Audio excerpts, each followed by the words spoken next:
Hey, what's going on, everybody? I am Nick Push. Thanks for tuning in tonight. Today is Tuesday, October the 20th. Can't believe it's the 20th already. But today I got a little bit of a different type of live stream tonight. Tonight I'm going to be watching Halloween 4, The Return of Michael Myers. So the way this is going to work is I'm actually going to be watching the movie on my second screen here because of copyright issues and things like that. YouTube will not allow me to show you guys the movie, but I'm going to be watching it on my second screen here, and I'll let you guys know when I'm going to start and where I'm at, in case you want to follow along with if you're live, or if you are watching after the fact, you can certainly pause it and get to where you need to get. So yeah, the reason I chose Halloween 4, I was going to do the first one or the second one, but then I was kind of doing some research and I realized that Halloween 4 actually came out on October 21st, 1988. So the anniversary of that is tomorrow. So like I said, the way it's going to work is I'm going to be watching and I'm going to kind of be giving my thoughts as the movie goes along, and I'll be paying attention to the chat too, and we can kind of discuss things. So right now on my screen, it says October 30th, 1988. So if you're watching along or you want to watch along, I'll give you a few seconds to get there, and then we'll get started in a moment. Oh, and I got my new Halloween 4 shirt on today too, which is pretty badass. Just came in the mail yesterday from Fright Rigs, so I got some good timing there. All right. A second here, I'm going to hit play. All right. 3, 2, 1, and I am hitting play right now on October 30th, 1988.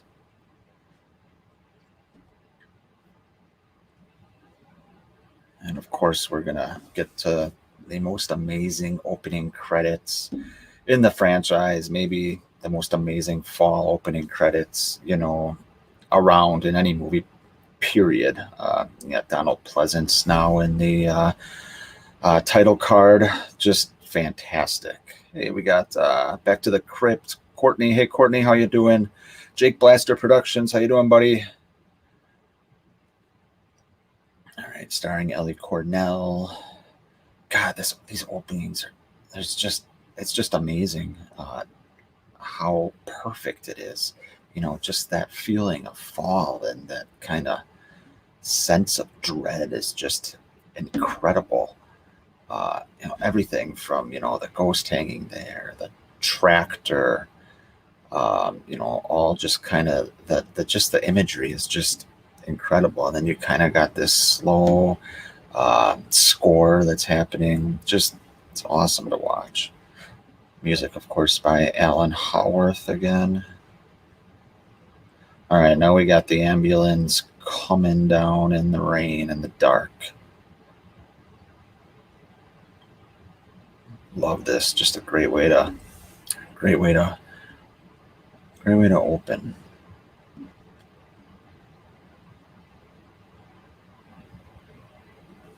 Brian Hinkle says, I love that hat, by the way. Yeah, sweet. Just got that yesterday as well. All right, they are pulling up to Ridgemont Sanitarium. Remember, we have no idea what's going on here because as far as we know, Michael, we don't know where Michael is. We don't know where he's been. You can kind of suspect it based on the opening, but they do a good job of kind of slowly building it up. Jacqueline, the timestamp, and I'm watching on YouTube, is 2 minutes, 20 seconds right now. I am right when they are entering Ridgemont Sanitarium.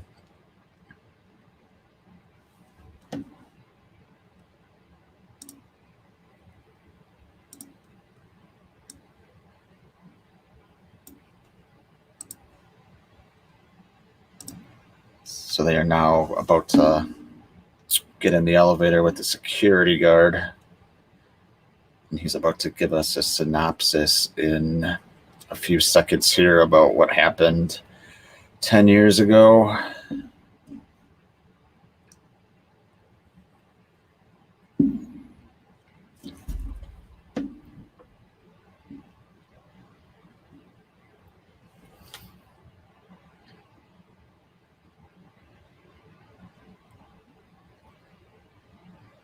All right, now he's starting to explain it. Jake Blaster Productions says the guard in the elevator says he killed 16 people, maybe more. Yep, he only killed 13 people. You are right. I don't know where they got 16 from. Even if you count Ben Tramer, who he didn't kill. I guess dogs, maybe. Yeah, little things like that bother me.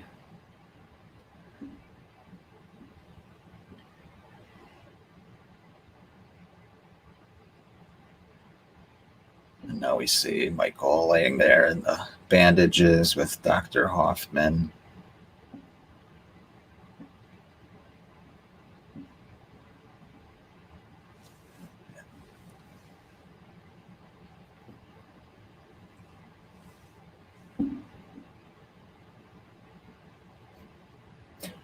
Never understood why Dr. Hoffman has the male go outside with him and the female check out the body. Like, why can't they all just be by the body? What does he say to this guy that the female EMT can't hear because she's not signing for him? Doesn't make any sense. But I guess just to have Michael's arm drop in a moment here and build a sense of dread, maybe. Courtney Reed says, somebody from We Watched a Movie told me about you. Really? Wow, that's pretty sweet, actually. That's awesome. Didn't know they even knew who I was.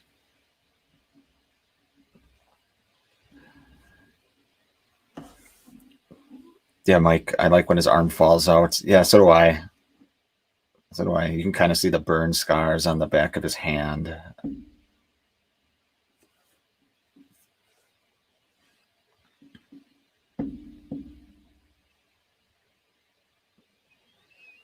Now we got the moving the body and the Halloween theme kicks in. I love the rain too.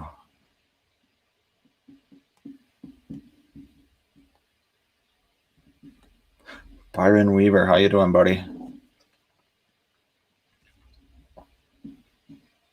You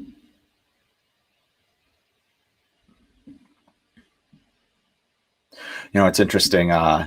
All the times I've seen the OG and Halloween 2, I mean, those are probably the two that I've seen the most by far. But when I was younger, I probably watched Halloween 4 the most. I know it has its issues, but this is a movie that I've watched, you know, especially when I was a kid more than anything, which is interesting. Tommy Quinn, how's it going, buddy?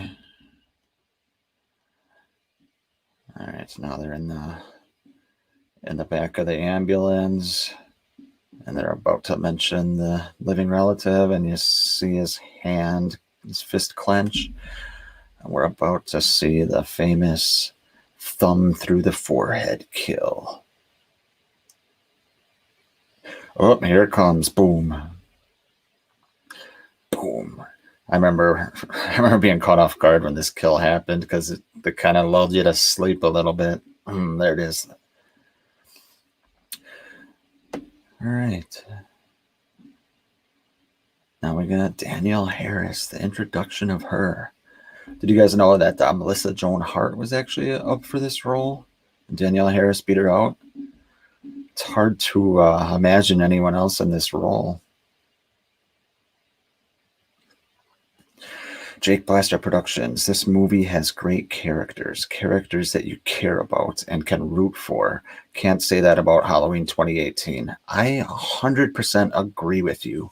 Maybe that's why I watched this so much when I was younger, but you're right. You know, people don't realize, you know, think about some of the great slasher movies and, you know, like this movie, Friday the 13th, Part 4, Dream Warriors. What do they have in common? They all have great side characters that you care about, you know, and not just the fodder that you see in all these other movies. So I like that point. Tommy Quinn says, all good, bro. Which movie do you prefer, Halloween 4 or Halloween 2018? I prefer Halloween 4 by a little bit. Not like it's not like the biggest difference in the world. But if I had to choose Halloween 4, I'd rank just ahead of Halloween 2018. And one of the reasons is because of the characters. I mean, The Mask in 2018 is a cajillion times better. All right, now I'm getting to the scene where Jamie's in her bedroom and she's about to have visions of the Shape.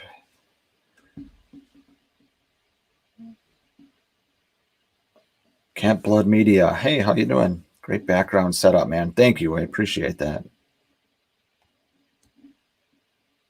It's a work in progress. Slowly start adding stuff, and I gotta fix up some of the fucked up shit, but I will get there. Shit just gets busy, you know. All right, so now we got Jamie Lloyd going through pictures, and we see her looking at Jamie Lee Curtis, Laurie Strode, a picture of her with the pumpkin from 28 or from 78. I don't know who took that picture, but that basically is kind of letting the audience know that this is Laurie Strode's daughter. Sosa 007 says 2018 brought back the 78 feel, though. Yeah, it did. Especially without the sibling aspect. It just, the things that was missing for me was like stalking scenes and, you know, Michael being in the background and being there and then gone. Those are a couple of things that really lacked for me. But the score is amazing. The Mask is amazing. And yeah, you guys are right that I've said this too. The 2018 Mask. Jacqueline McEwen. Interesting that Jamie is a publicity steal of her mom from Halloween 1. Yes, I know it. It's hilarious. It's pretty hilarious to think about. I mean, you think they could have done something else, but they probably didn't think that, you know, it's going to be 2020 and we're going to be sitting here, you know, dissecting every moment of the fourth entry of a franchise. All right. We are at the point now where Jamie is about to run into her vision of the Shape again. Oh, and she was just pulled under the bed by Michael Myers' hand. And now he's sitting up by the bed. That's actually a cool shot. Standing up, the knife. God, that mask. Oh. And she opens the door and he's standing right there, and see her parents running in slow motion. Camp Blood Media. I wonder if they would ever go back and do a new Halloween 6 for Danielle Harris, like how they gave Laurie a new Halloween 2. I don't think so. The main reason, I mean, I think it'd be cool. It'd be awesome. But the main reason I don't think they would do that is just, you know, Jamie Lee Curtis is such a known commodity. You know, even casual non-horror fans know who she is. And casual horror fans, you know, the casual non-horror fans are what brings in the money. So I just don't think there'd be as much of a market for a Halloween 6 or new Halloween 6 with Jamie, or Halloween 5 for that matter. I don't think there'd be that much of a market, at least enough to make money besides, you know, people like us.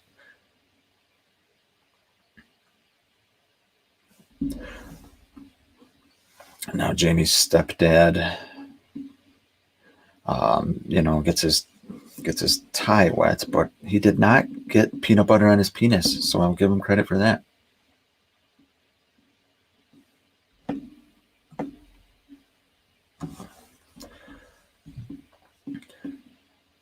Camp Blood Media says, just wondering what they would do once Laurie is done after Halloween ends. Well, hopefully end it for a while.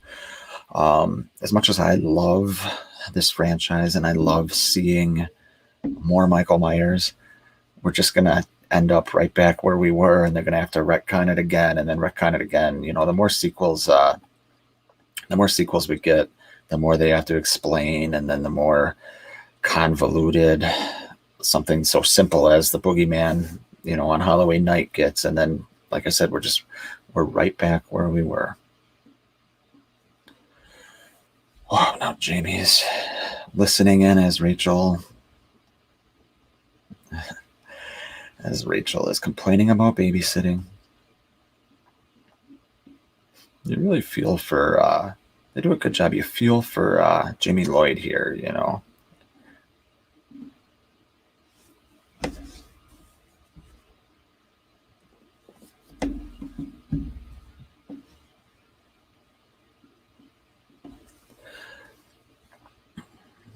And now we get a glimpse of, I think, Sunday. Isn't that the dog's name in this? Sunday the dog.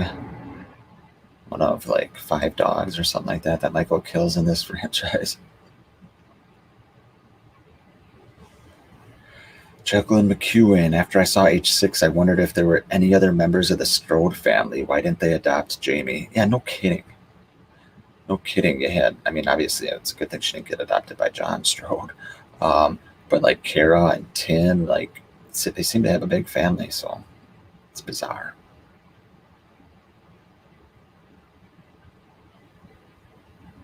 Now we see Loomis walking down the hallway with a cane. You know, you really got to suspend your disbelief here that Loomis survived that explosion. I love this scene with Dr. Hoffman typing out and Loomis walks in all pissed off. Why wasn't I notified? Oh, it's just awesome. And the way he says it instead of he. We're not talking about any ordinary prisoner, Hoffman.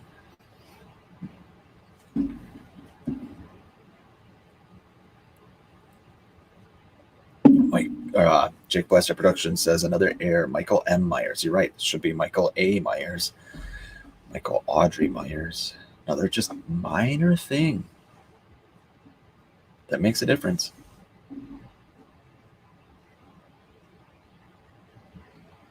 Now Loomis says, take a good look. And showing his burns.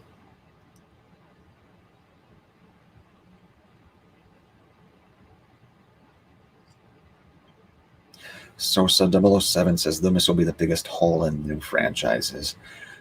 Yeah, that. So when I'm asked about Halloween 4 versus Halloween 2018, I think one of the big factors for me is just the presence of Loomis. And it's going to be blasphemy here, but this is actually my favorite version of Loomis, my favorite performance of Donald Pleasance. I know The Devil's Eyes monologue is the best speech, but Loomis is awesome in this movie, especially in these daytime scenes. The Horror Couple, how you guys doing? This is awesome. Thank you. Go subscribe to them, guys, if you can. They just started a new channel. It's pretty cool. Jacqueline McEwen says, although the middle name Audrey was from the TV version of H1, wasn't it? It could be argued that's not canon. I believe you are correct, Jacqueline. I believe you're right.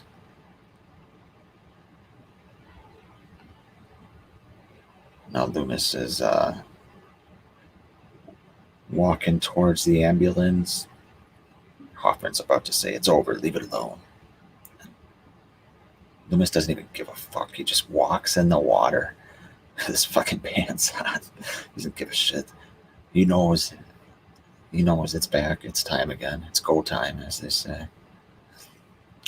Jake Plaster Productions. I'm also waiting for Ivan Drago to come out every time Hoffman's on screen. That's right. He's in Rocky 4.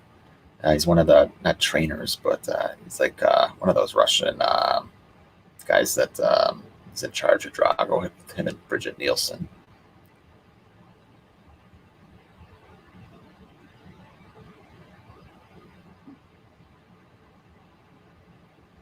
Man, that ambulance is beat up.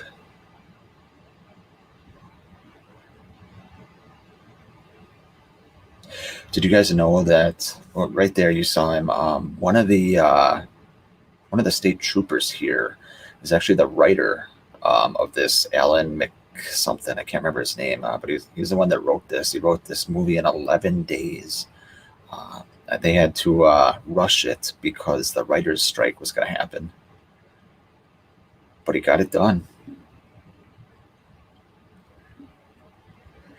So, when I complain about Halloween 5 blowing donkey balls, because it was rushed into production. And then, I'm like, oh, this was written in 11 days. So maybe that's not an excuse. Now we go to the gas station with the guy working under the car. You guys might think this is crazy, but in this whole movie, Loomis seeing Michael at the gas station, I think, is my favorite scene in this entire movie.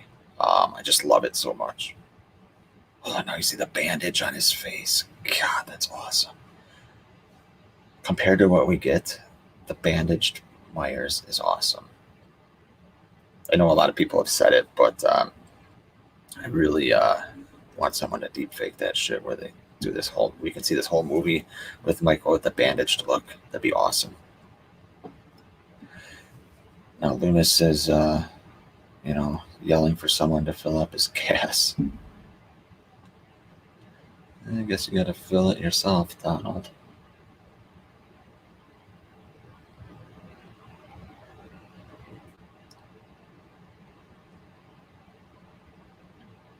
I've never had a car where you fill up the gas behind the license plate. I must have just missed that period of time.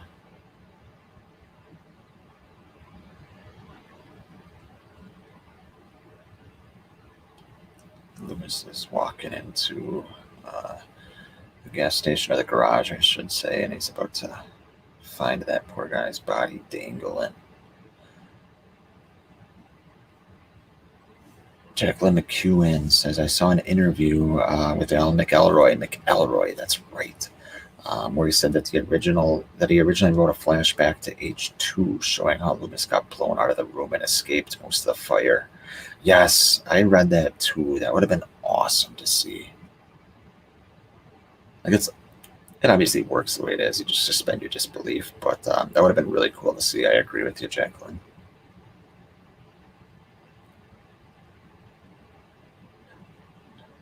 Now we got Loomis wondering if anybody's here. It's about to find the other body, and then we're going to get to see the confrontation with bandaged Myers, who got his navy blue jumpsuit now. You see the phone damage. Look at how smart Michael is in this movie. He's cutting the phone lines, damaging the phones. And then obviously with Bucky, he takes out the power. Here we go. Michael. Why now? God, I love this. The way it kind of zooms, to Myers just standing there. It's awesome. I love how Loomis just pleads with it. Don't go to Haddonfield. I knew this day would come.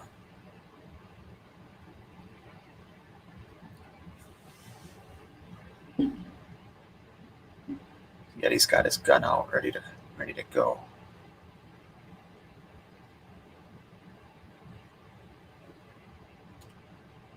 We're about to see, a little more of the hint of supernatural abilities, because all of a sudden, Loomis doesn't look away, but Michael's all of a sudden gone, and then boom, the theme kicks in. That's awesome. About to go outside and yell, Michael! Just awesome. Kind of gives me goosebumps. Must be a nerd.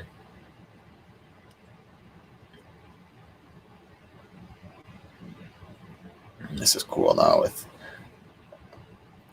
Michael just barreling out of the garage, Loomis shooting at him,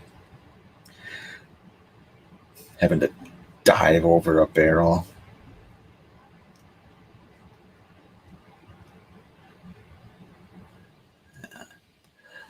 Tommy Quinn says, Nick, if you were in Halloween, how would you try to kill Michael? Well, I'd probably just run. He's been burned a million times, had his head fucking cut off.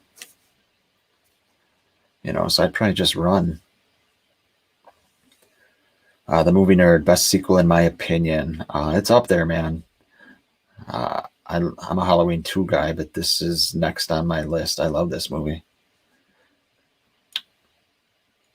Now we got these kids just being mean as hell to Jamie. God, you forget how mean kids are. Like, Kid says, your mom's dead. Her mom's a mummy. Man, that's brutal.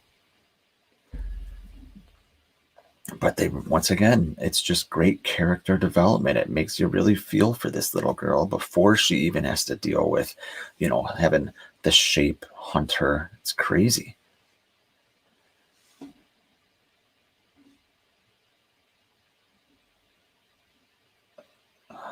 Just great acting by Danielle Harris for a little girl. It's not easy to cry on demand, and make it seem real and plausible, but I buy it.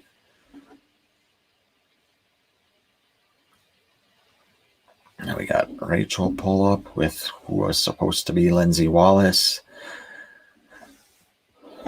In my mind, they say she was supposed to be Lindsay Wallace, and then one of the guys working with Brady, or one of the guys by Brady, is supposed to be Tommy Doyle.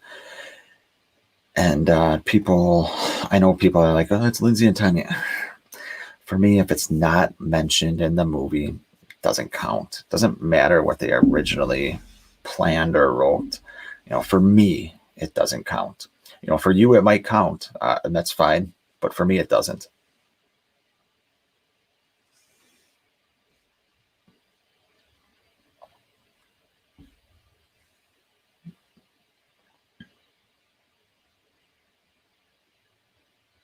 All right, we are about to come to a classic scene, and I'm talking about the fuck off Wade scene.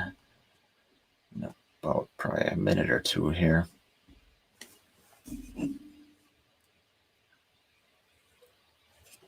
This movie's got great pacing. We're getting some Michael scenes mixed in with some character development scenes. And now we're meeting other characters like Kelly Meeker. Haven't met her dad yet. We will in a moment. There's Wade using the mirror to creepily stare at Kelly.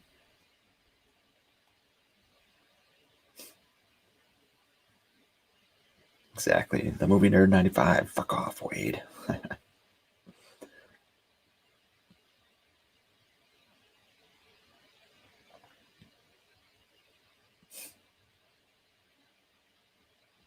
Her daddy don't scare me.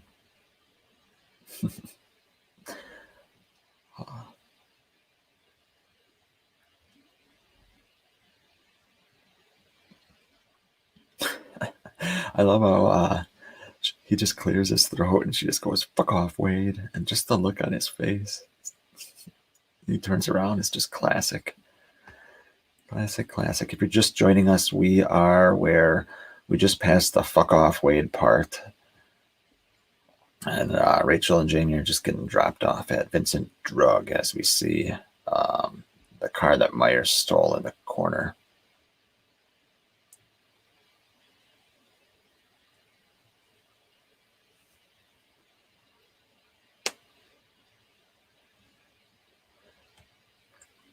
Back to the Crypt says it would have been interesting if Tommy and Lindsay were babysitters 15 years after H1 and the story focused on them. Yeah, would have been interesting. I know I got to read, I know it just came out, the Taking Shape 2, where it's basically a book with all kinds of different Halloween scripts that never made it to production. Sounds like a cool read. I think there's like 600 pages or something like that. We got Jamie sifting through the costumes, about to see the famous clown costume, which you see right on my shirt there.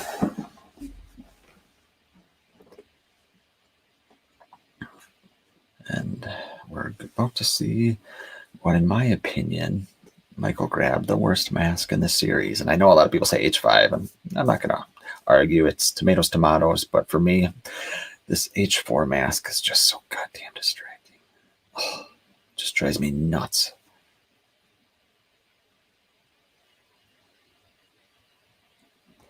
The movie Nerd 95, it was the Nightmare Man. Yes, it was the Nightmare Man. I love when she says that. It's cool.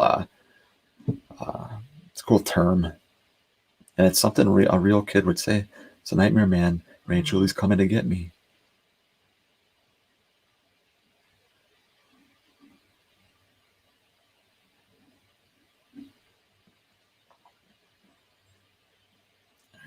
comes. She's going up to the mirror. And right about now, Michael's grabbing the mask. It's a creepy scene, actually, especially for like daytime. I don't really like that she sees like child Michael Myers. Not a big fan of that. It's like a preview to the telekinesis bullshit from the next movie.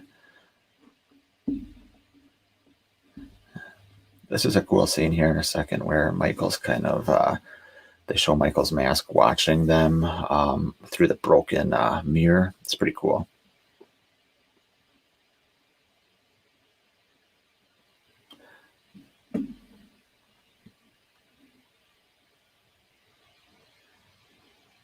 Yep, right there with the mask, you know, on the broken glass. It's cool. Now we got Loomis trying to hitchhike. He's going to get played by these children and then picked up by an amazing man, Reverend Sayer. The Movie Nerd 95 says Jamie's innocence is displayed so well in this movie. One of the reasons why I love it. Yes, I agree completely. You don't really see it done very well in horror movies, or especially horror movies with children, you know, where they're able to, you know, display the innocence as well as they do here. Really builds up, really makes you care for this little girl.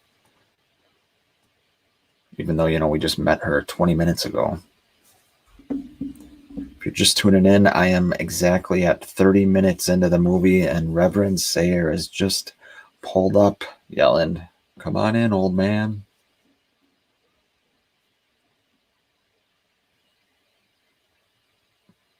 I never noticed his license plate says Amen. That's awesome. I've seen this movie 100 times.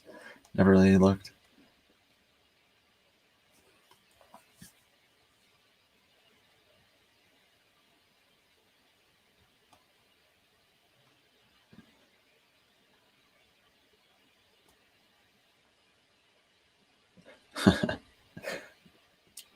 God's country, promised land.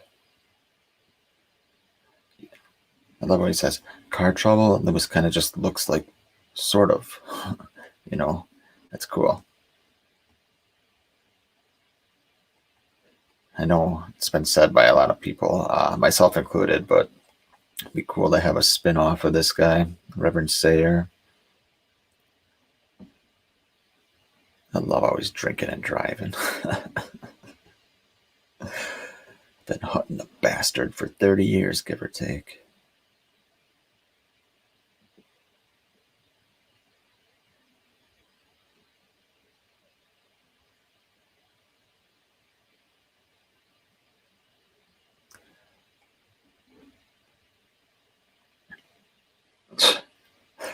Yeah, I love always, you know, Loomis's face when he's about to offer him a drink here is pretty good too. Yep, it's like, yeah. Jake Blaster Production says, I love the shot coming up with the kids throwing toilet paper into the trees at dusk. Great atmosphere. Another thing this movie has that 2018 does not. Yes, it's happening right now on my screen. I agree with you. It's just, it's real. Like, it's just, you're right, Mike. It's just the atmosphere is perfect. It's small details like this that we're missing in the new one. And I don't hate the new one. I think it's a pretty good movie, but you know, there's little details, you know. Instead they have, you know, Julian cracking jokes, they have Ray cracking jokes, and there's nothing wrong with jokes in a horror movie, but they could have focused on other shit, like little details to help kind of help provide the Halloween atmosphere.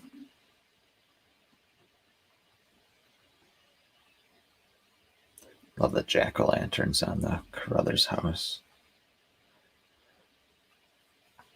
We're getting to the point right now where either Michael's watching through the window, or they want to make you think that Michael's watching through the window as Rachel's on the phone and Jamie's getting ready to go trick-or-treating.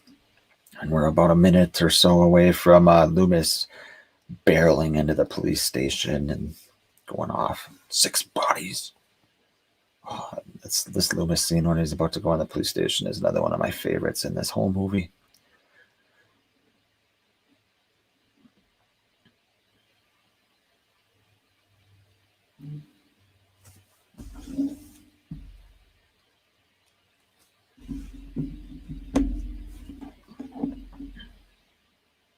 And Jamie in her clown costume.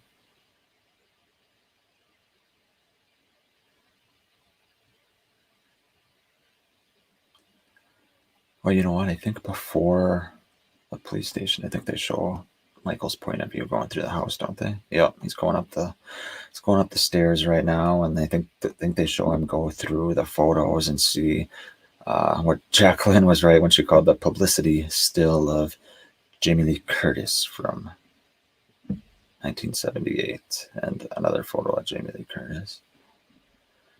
I like the burnt hand again, and a picture of what appears to be himself in a clown costume. It's unnecessary. I get what they're doing, but it just didn't seem necessary to me. Now we got Loomis.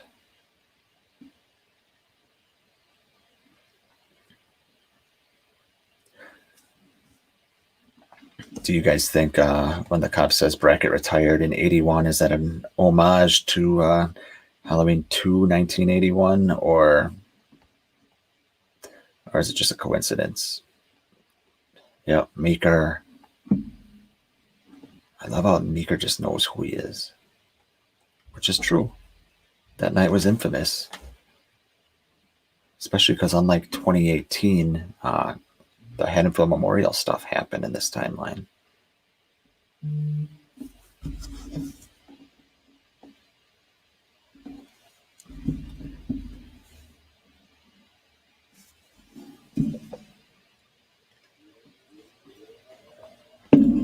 Here we go. What's about to happen? 6 bodies, Sheriff. That's what I've seen between here and Richmond. Ryan Smith, how's it going, bud? I tell you, Michael Myers is here in this town. He's here to kill that little girl and anybody who gets in his way. God, I love that.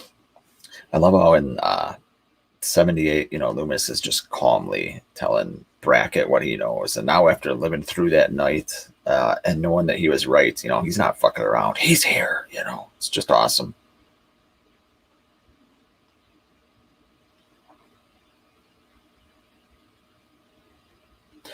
Back to the Crypt says Officer Hunt would have been great in H4. Yeah, I like Hunt a lot. I thought he was a good character.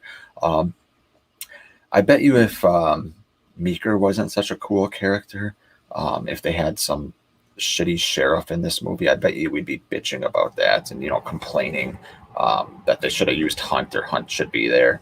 But the fact that Meeker is so awesome, I think it kind of forgives that a little bit. But yeah, I'm a big fan of Deputy Hunt from Halloween 2.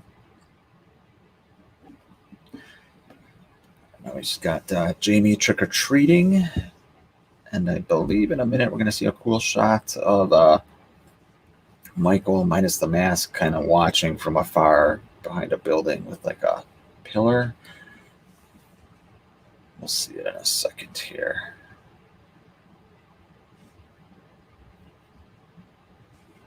I don't know, these kids are all of a sudden nice to her. Yep, there it is, Michael. That's a cool shot. As much as I hate the mask, it's cool. It just kind of provides an ominous feeling, a creepy vibe, an atmosphere, whatever you want to call it. Uh-oh, cops do it by the book. I was a kid. I was 6 years old when this movie came out. I don't remember girls, handing out candy with just nothing but a t-shirt on. I feel like I'd remember that. Oh, Brady. I'm always running out there to state his case to Rachel.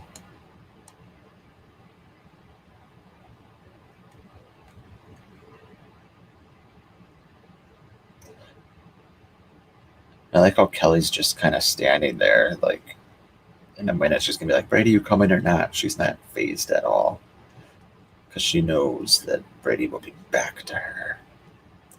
That moving her 95, Rachel, I was just horny. Yes. That's basically what he's saying, or trying to say.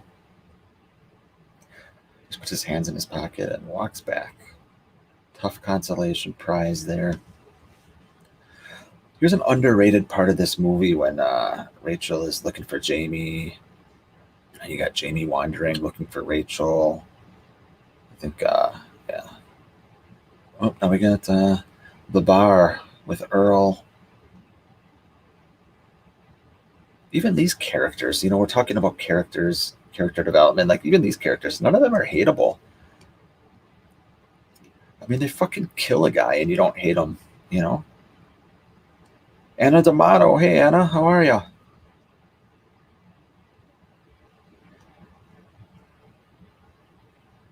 I love that. Police station, they ain't closing down without a good goddamn reason.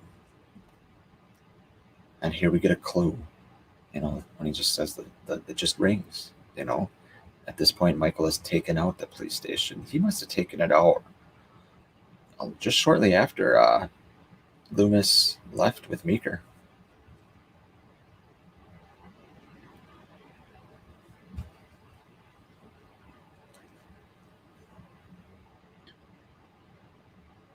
And now you get like a little interesting rendition of the theme when the rednecks head into the police station in their pickup trucks.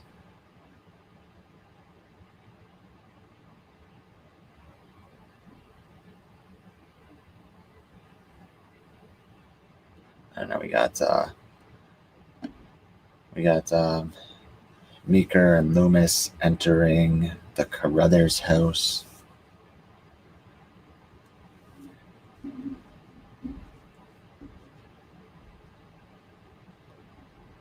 In a minute, we're gonna get this is starting to spook me, Doc.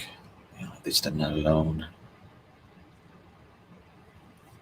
The movie nerd, you're right. He's been here. How do you know? And then, you see the dog Sunday.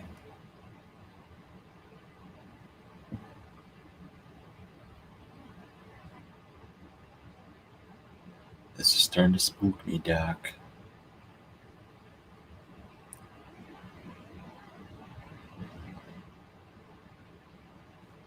Deputy Logan. Deputy Logan needs to look at his back seat when he drives. Oh, Bucky. This is, in my opinion, when the mask looks the absolute worst here. When Michael's kind of standing behind the pickup truck or whatever the hell it is.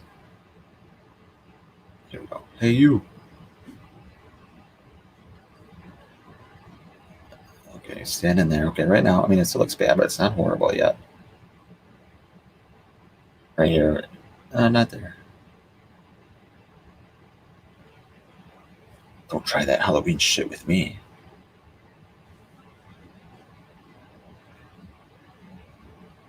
I like how Bucky kind of looks back at Myers and then they show him start walking. Grabs him. Tosses him.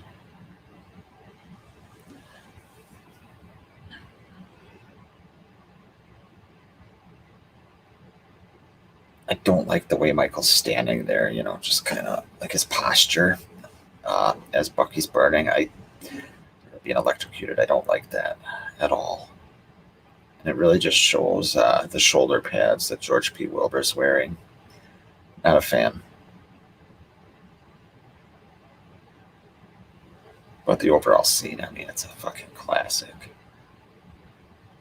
I mean, another character in this franchise that's there, it has 30 seconds of screen time, but everyone knows him by name. Hey, Norbit, how you doing, buddy? All right, so this is what I'm talking about. An underrated scene. You got Rachel wandering through the streets looking for Jamie. And then you have Jamie, I think, in a moment, saying, I got a big dog, and then in an alley. What do you guys think? When Rachel, it's about to happen where she's going to see a figure walking towards her. is that the shape? I've always been mixed on that. I never thought it was until recently. I kind of think it might be. Um, but I'd love to know your guys' thoughts. You kind of got like the clouds and a mist, and you can't really see. Is it supposed to be the shape? That's what I'd like to know. Either way, it's creepy.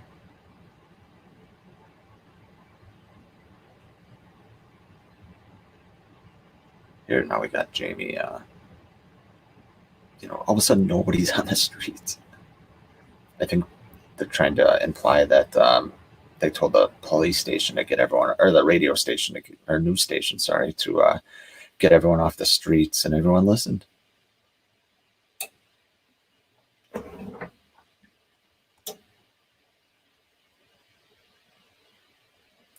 And here we go with Rachel hearing a noise. And yeah, she's kind of in like an alley-ish area.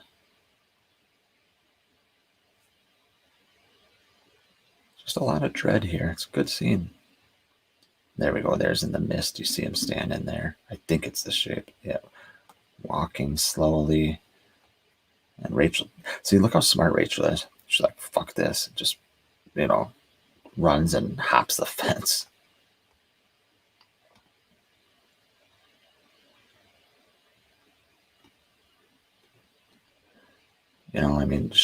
Her instincts told her, that to be scared, and she did not hesitate.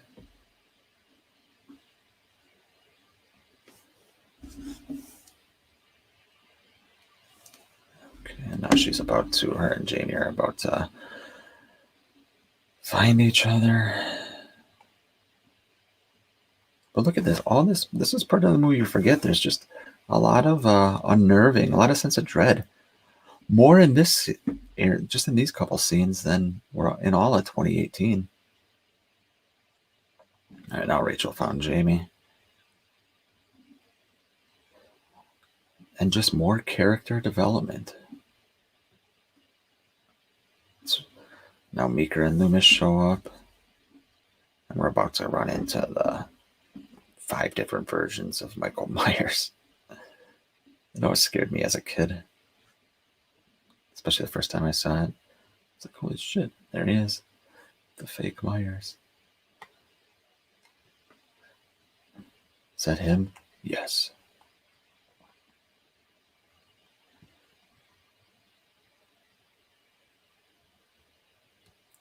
Loomis.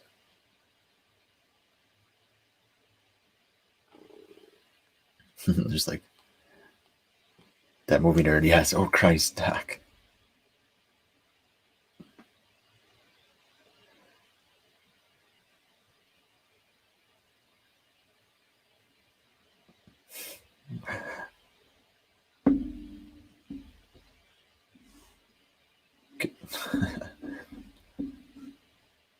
I wonder what Rachel and Jamie are thinking here, because at this point they don't even know. They don't even know what's happening.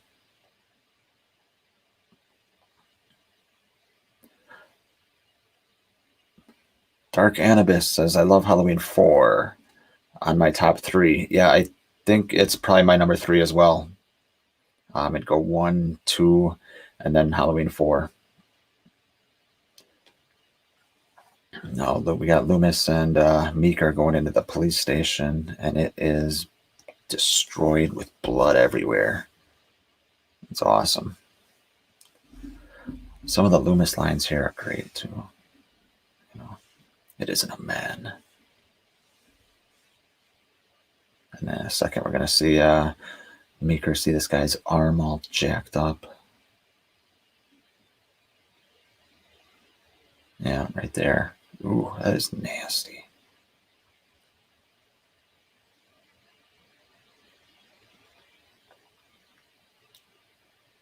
What are we dealing with here? Evil. There's a line coming up in a minute too that I always loved when the rednecks show up and Meeker's playing coy and Loomis just goes, "It's Michael Myers. He's come home to kill." I like that line. It's just very boom, very direct. Here we go with the The rednecks.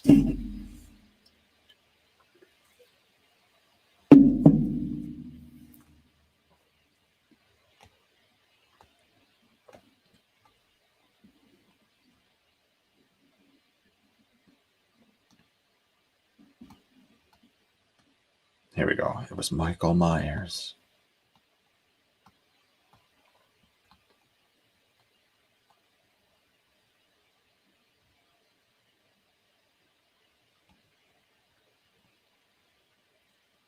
When they say Hal here lost his boy 10 years back, I remember always wondering, I always assumed that was Bob, right? Who else could it be? I mean, he didn't really kill any other males that would have fit the age, because Bud would have been too old in the hospital. Jimmy technically was alive. Jacqueline McEwen says, too bad we didn't get to see Michael take out the police force, but they probably didn't have the budget for that. Yeah, I agree. That would have been awesome. But yeah, I agree. I don't think they had the budget for that. I mean, they had to cut the scene with Meeker's house on fair like they wanted to do because of budget. But that would have been cool to see. Really cool. It probably would have been similar to Halloween 6, the operating room massacre.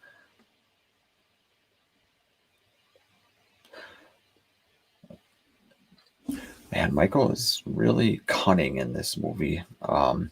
He took out the phones in that gas station, took out the power to the whole town, and now he's smart enough to, go to the Deputy Logan's car and just kind of sit in the back seat, knowing that Meeker would call him to meet up with him because there's no other cops. Pretty smart, actually.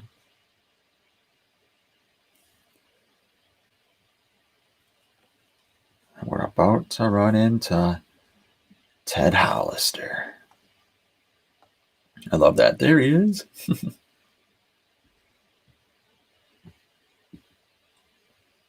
They just have shotguns pointed at the bushes.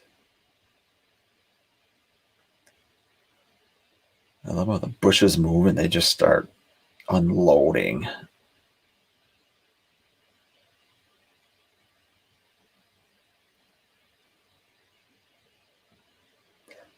It's like 20 shots.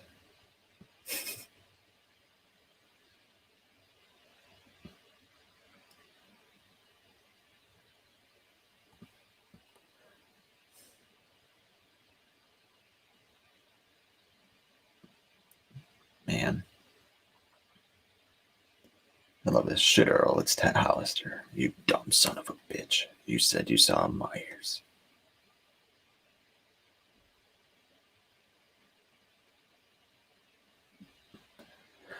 All right, now we're going to run into a lot of the males' favorite scene here. At least when I was 15 years old, this was my favorite scene.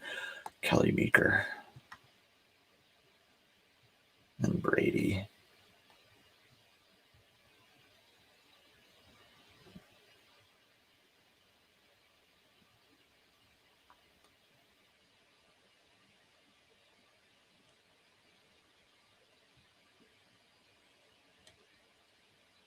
Brady's reaction here is hilarious. I think I'm in heaven.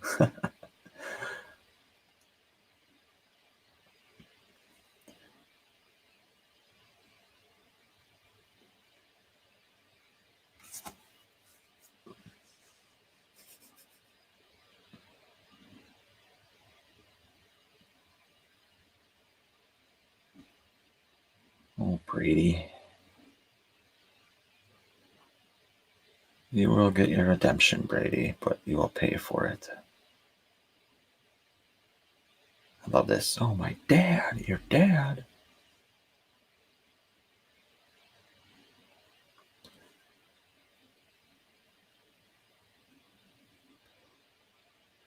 I love Meeker's house. I think it's a great setting for the rest, or a good portion of this movie.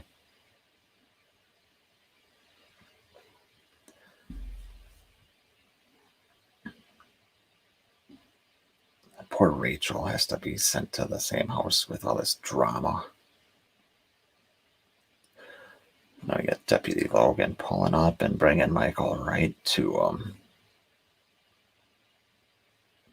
I love this. Like they'd just be sitting there reading magazines.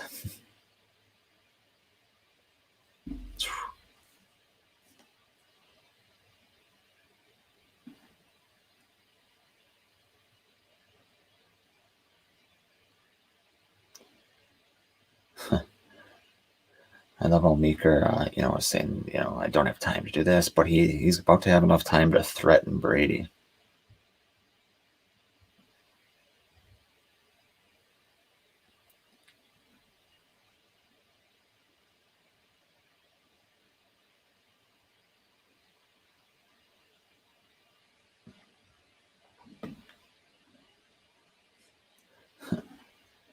Catch you groping my daughter. Use that shotgun on you.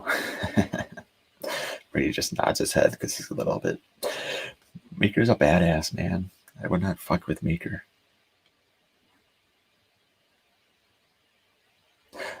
Deputy Logan thinks he's loose. Doesn't say anything because the door's open. Cost everybody.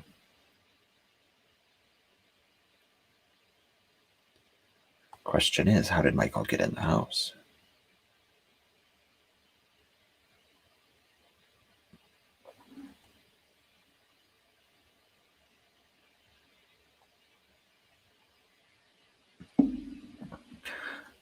I love that Logan's like, isn't all this a little paranoid? And, Meeker's like, you seen that police station, you wouldn't even ask.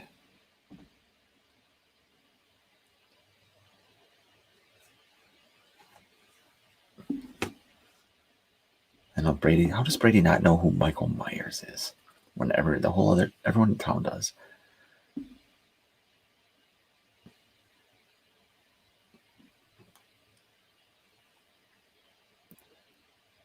I love Brady. I don't know why, guys.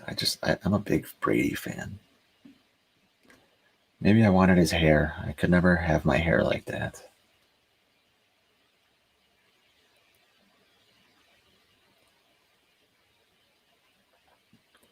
And you get another scene with, Brady walking upstairs and, in the attic. And it's just more creepy tension.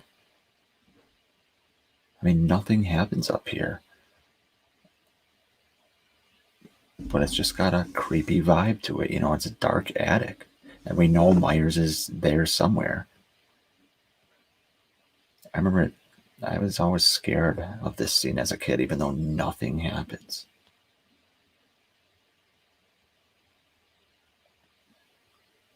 It's something I can't say for a lot of the Halloween movies. Especially like H2O and shit like that.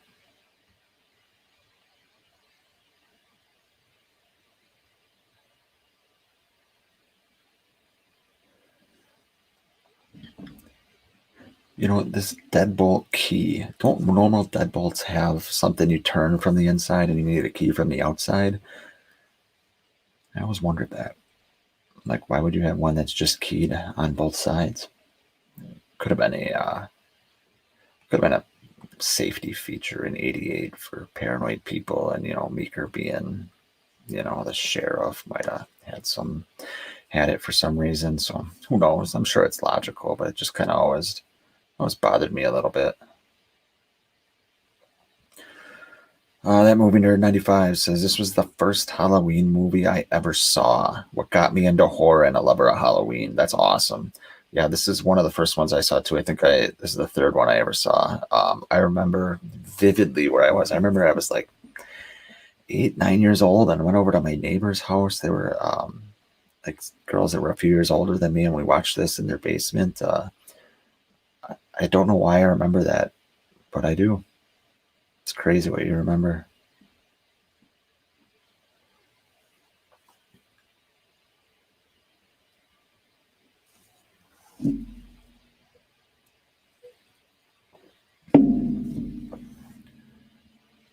I got Deputy Logan about to sit in his chair where he will meet his fate soon enough. And we're about to get an awesome scene where we see the mask pretty soon here. Where kind of you see the mask slowly appear in the background and then disappear, and Logan kind of looks over and thinks he sees something out of the corner of his eye, and it's not. Doesn't see anything. It's awesome. Hasn't happened yet, but it will shortly. I think it's when Rachel's talking to him. So right now we got Rachel giving Jamie a kiss and about to head downstairs and talk to Logan. It kind of gives you a sense of, the balcony by the stairs, which is going to play a big role. That's where Brady dies, obviously. And here's Rachel going to talk to Deputy Logan, and in the background in a moment.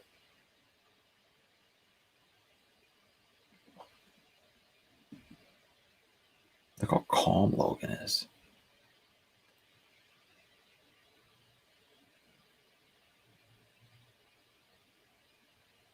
Boom, and now you see the mask. Oh, that's awesome.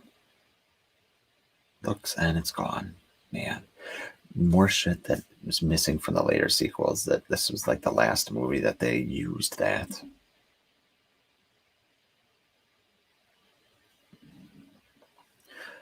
Back to the Crypt says this is the third one I saw and also ranked third for me.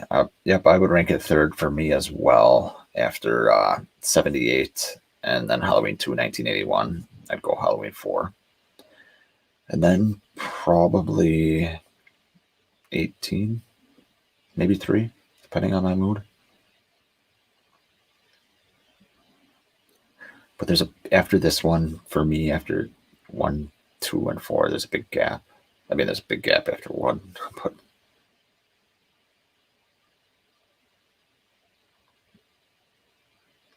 I love that Loomis, is going to find Myers himself. And that hell of a night. It's not over yet. Loomis knows. Maybe nobody knows how to stop him, but I've got to try. That just sums up Loomis right there.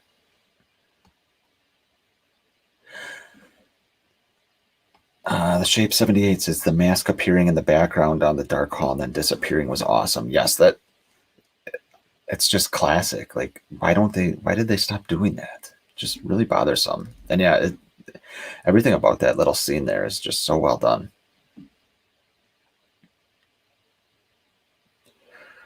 Jake Blaster Productions. Hey, H5 is a great movie. Yes, I know you're a huge fan. He's being satirical.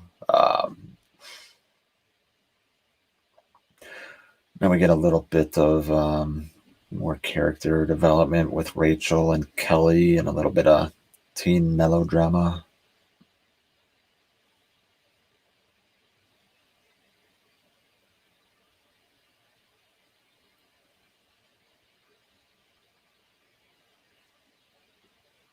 Rachel's a great character too. And she dumps the coffee on Meeker's daughter, Kelly Meeker.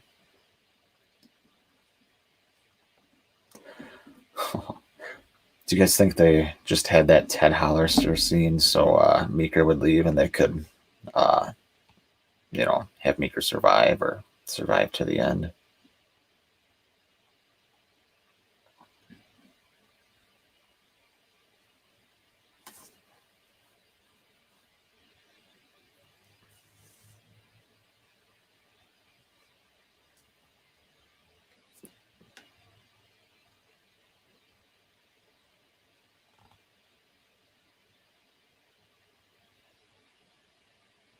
Meeker's leaving.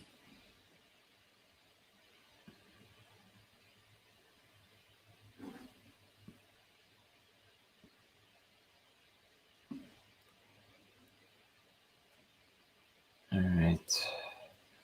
Meeker is such a great character. Byron Weaver, Brady was a great character. Yes, I love Brady.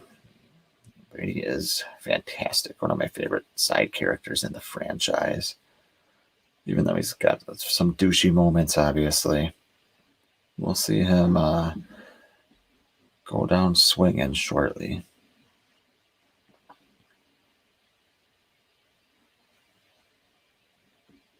We've run a long time now since, maybe not that long, but a long time since Bucky was killed. Yet, with everything going on, you're still very interested. Sometimes these modern day slasher movies think they have to have a kill every 4 minutes. No, build up some sense of dread, some suspense. But here we go, Kelly Meeker.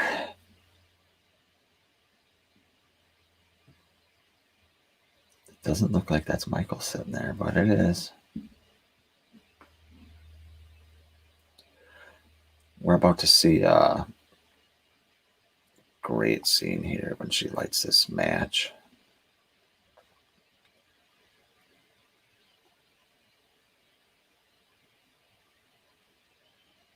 And candles lit, and I see Logan's dead body. God, I wonder what happened to him.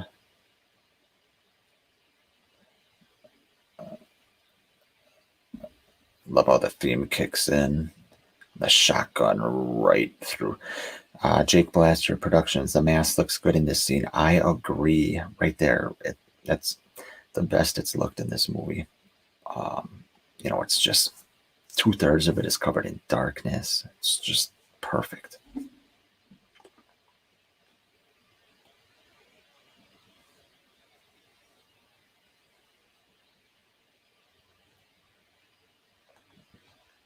Shit's about to get real now as Rachel's going to find Deputy Logan.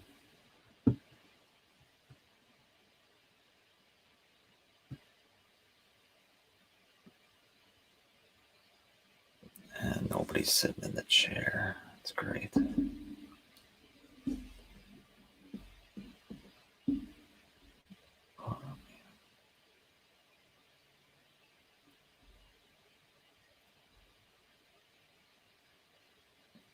I love how she just sees this body, and then you see Kelly Meeker hanging from the door. Her reactions, good acting.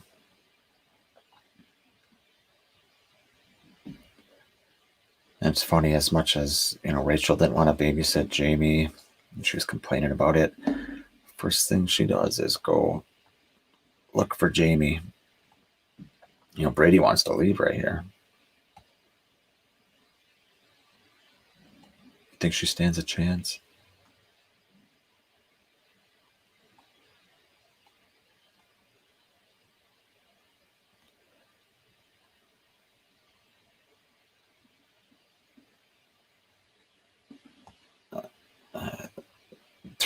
The boy shoots through the lock. It's metal.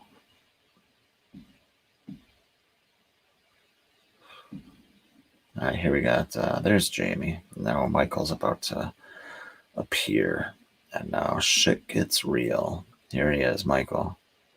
And the boy just kind of walks out, turns and looks. Now we get to see Brady's redemption here. As Michael's walking up the stairs. God, Brady, you forgot you shut the door.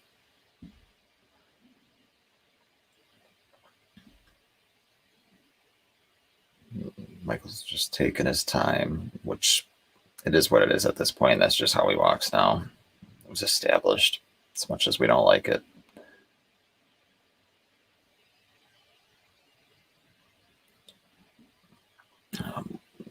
Michael just shoves him down.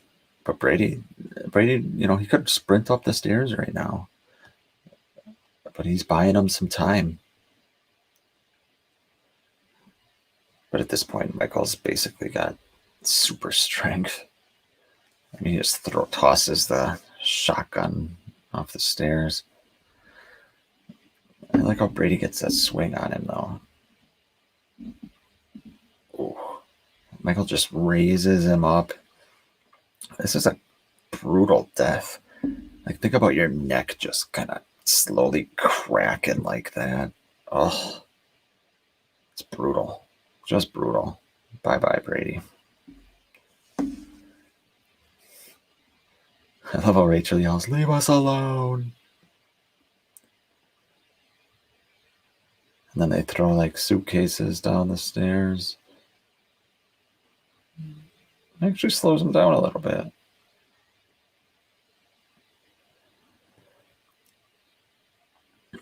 Did you guys know that the roof was originally supposed to be on fire? The house was going to be on fire during the rooftop scene coming up here. Apparently, from what I read, Meeker and Myers were going to go toe to toe in the basement, and the furnace was going to get knocked over, but they didn't have the budget for it. So, like, there's randomly knives up in the attic. And now we get to see Rachel's heroism. Like, Rachel's such a great character. God. Man, it sucks what happened to her next movie.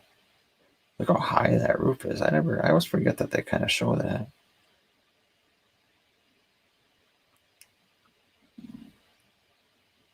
I won't even want to. I live in a one-story place. I wouldn't even want to fall off of that, let alone be on a two-story place. See, now in a minute when Michael gets on the roof, I don't like the way they have him like, kind of throw his leg up.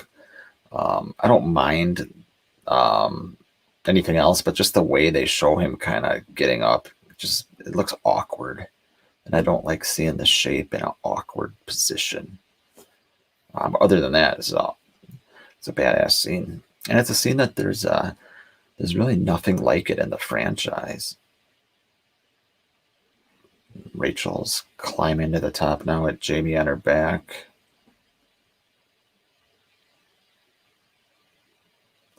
Here we go. Oh, there's Michael.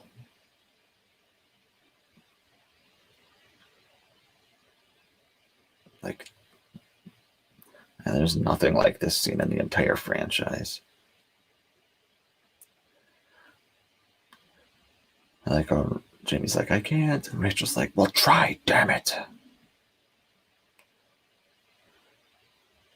Like, look at her put in Jamie's life before hers. Like she's tying Jamie up to lower her down.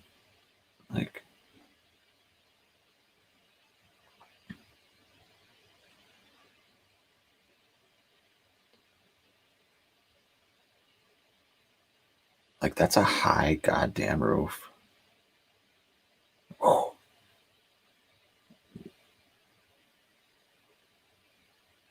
Rachel's hanging on the gutter. I mean, she's got no choice but to drop here because I'm just gonna stab her fucking hand.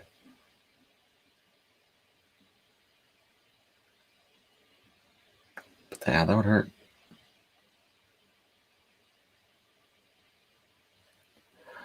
I love this as Jamie's, going up to Rachel's body and like look in the background.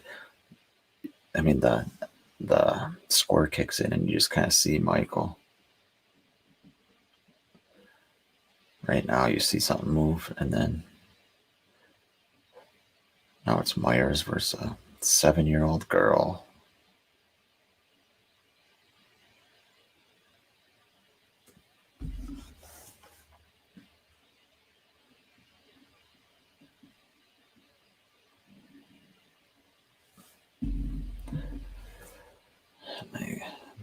I love how she just randomly runs into Loomis. Why does Loomis want to go to the fucking school? It always bothered me. Always bothered me.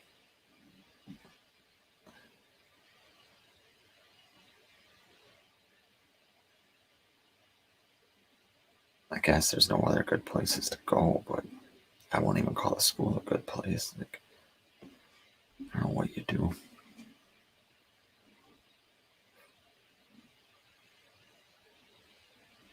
Oh man, that jumped! I wasn't paying attention. The sound effect got me when Loomis ran into Jamie.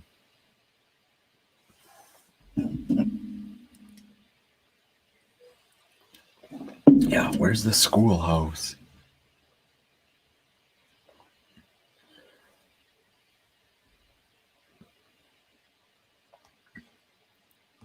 I do like it. Like as they're walking up, you see leaves on the ground.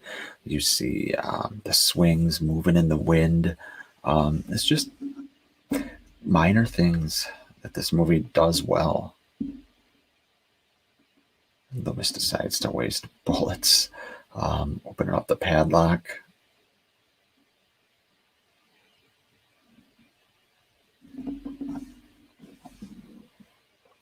Oh, we're about to see the infamous scene with a worse mask, actually, than they've been using this entire movie. Jake Blaster Productions says this is also a real roof built 6 feet off the ground. They didn't want to green screen it. I did hear that, Mike. That's crazy. Oh, there it is. The guys.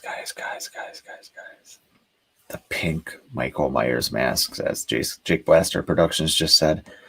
How in the fuck did that happen? I know why.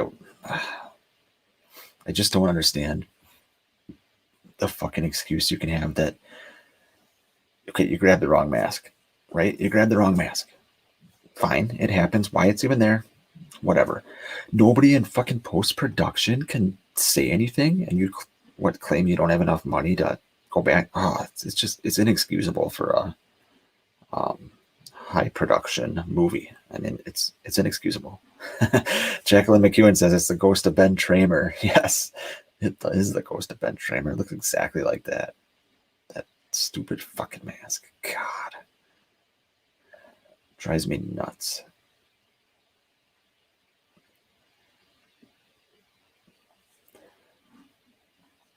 Jamie falls down the stairs here. So just some more tension, though. You know, Myers standing at the top of the stairs. Poor girl. Now we get, he grabs her leg. I love that Rachel just comes out of fucking nowhere.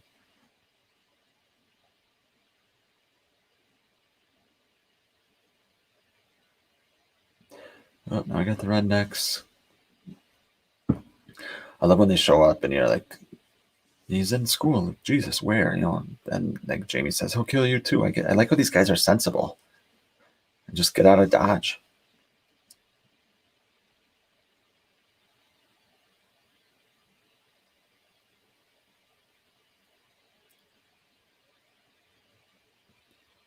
He'll kill you too.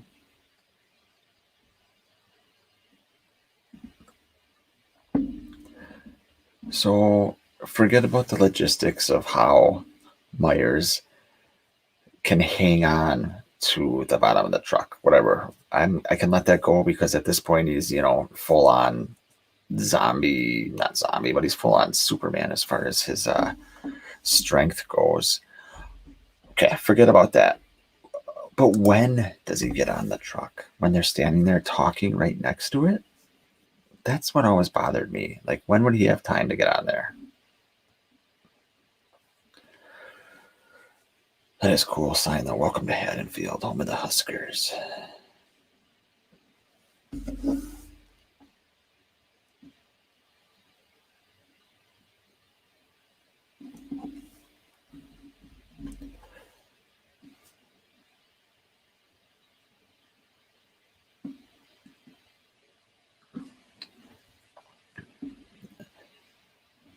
All right, now we got the state police.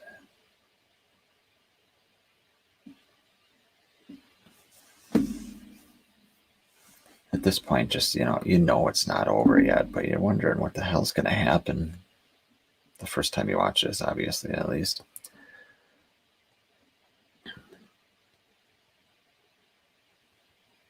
Another thing that Myers is his brain in this is just spot on. How smart he is, waiting till the state police get past him.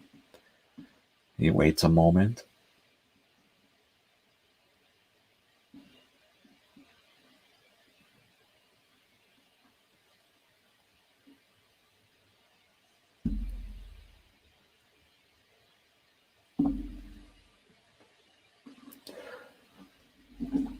Myers is about to climb aboard the truck.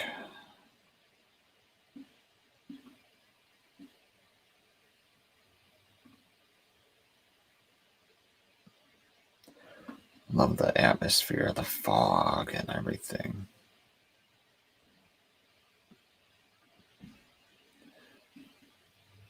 And now you see his hand.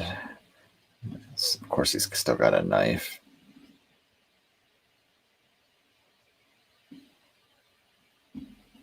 Let me just stabs the shit out of these guys. Throws them off.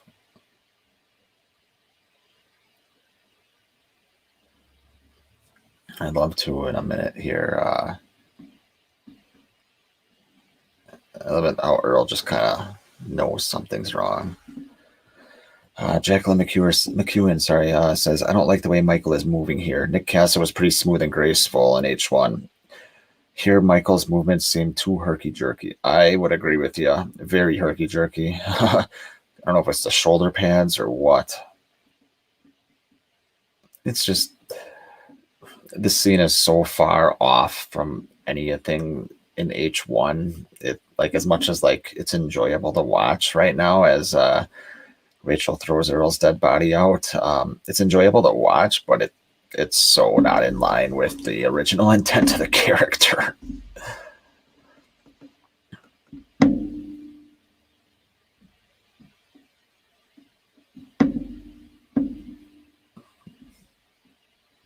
I got Rachel playing the hero again.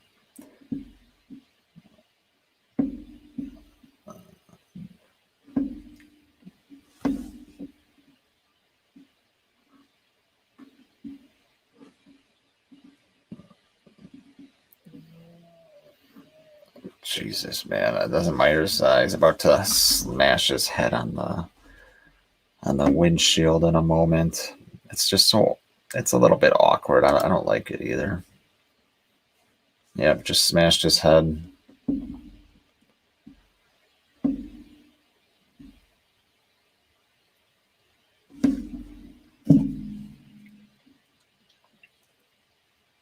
And he goes flying. Now we get the die.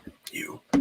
God, speaking of herky jerky, when he stands up after and turns around to the car, my God, that's cringe. That's cringy to me.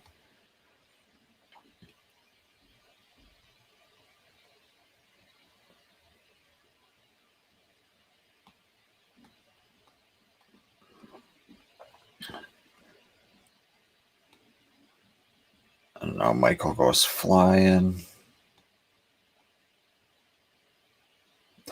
One thing that always bothers me about this ending is not the ending, but this, we'll call it the feat of Michael, is how Loomis just kind of accepts that they shot him a bunch of times down a mine shaft. And he's like, Michael Myers is in hell, where he belongs. He doesn't think anything of it. I mean, after what he survived H2, Loomis would be going down there to find his body and, chop it into a million little pieces. But I get why they did it, because they wanted to set up the shocking ending. Not a big fan of Jamie going and touching his hand.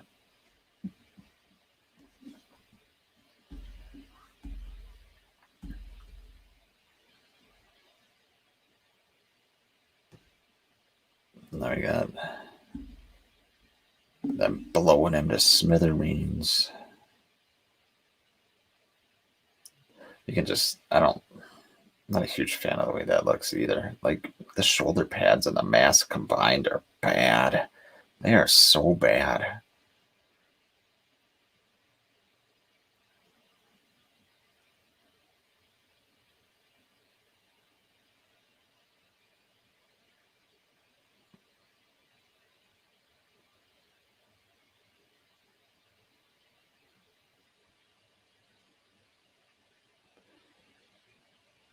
And now he's down in the mine shaft. All right, so we're getting very close here to the shocking ending. We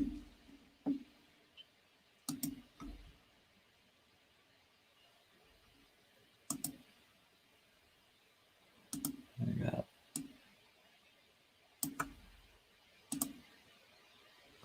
that.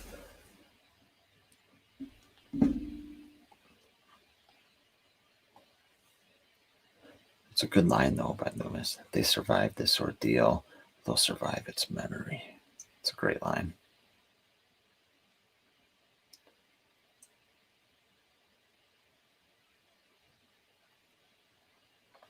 Man, now you got Jamie's stepmom starting the bathwater.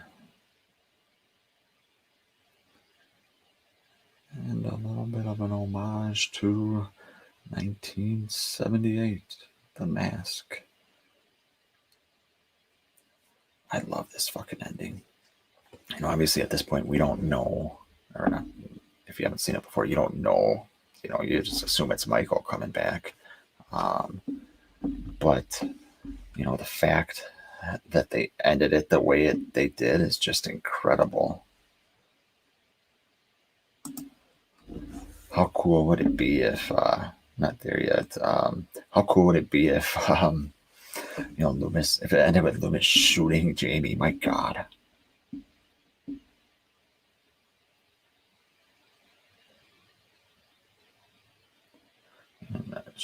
Here we go, where Jamie's mom's screaming, and here we go, no, and then Jamie's standing atop the stairs. God, that's awesome. God, Loomis's face, and just look at, he pulls a gun. I love how Meeker knocks it out of his hands, picks it up. Meeker's face too. My God, what an ending. Just hearing Loomis's cries of, and then it ends with Jamie holding up the scissors. Wow. Well, guys, that was a good movie. I wouldn't call it a great movie, but compared to all the other shit we've had in this franchise, I'm a big fan of Halloween 4. So appreciate you guys tuning in with me. You guys are awesome. A couple of things before we stop the stream tonight is next week's live stream will be on a different day. I am out of town and get back Tuesday midday, and I got some shit I want to take care of, so it'll be a different day. We're gonna try to get together, but me and Mike from Jake Blaster Productions, who's got an awesome YouTube channel, check that out. We're gonna try to get together and do one together. So keep your eyes out for that. It's my fault. I have to get him my availability. I've just been lazy and busy, I guess you'd say. But yeah, we're going to try to get together and do kind of a joint live stream sometime next week. We just got to see if our schedules can align. So we're going to do our best. But I appreciate you guys watching. Thanks as always. And keep looking out for videos. I'm going to keep having videos come out every single day the rest of this month. I only got 11 left. That's crazy, guys. That's absolutely crazy. I can't believe October's almost over. But that was fun. So thanks again for watching, and you guys have a good rest of your night.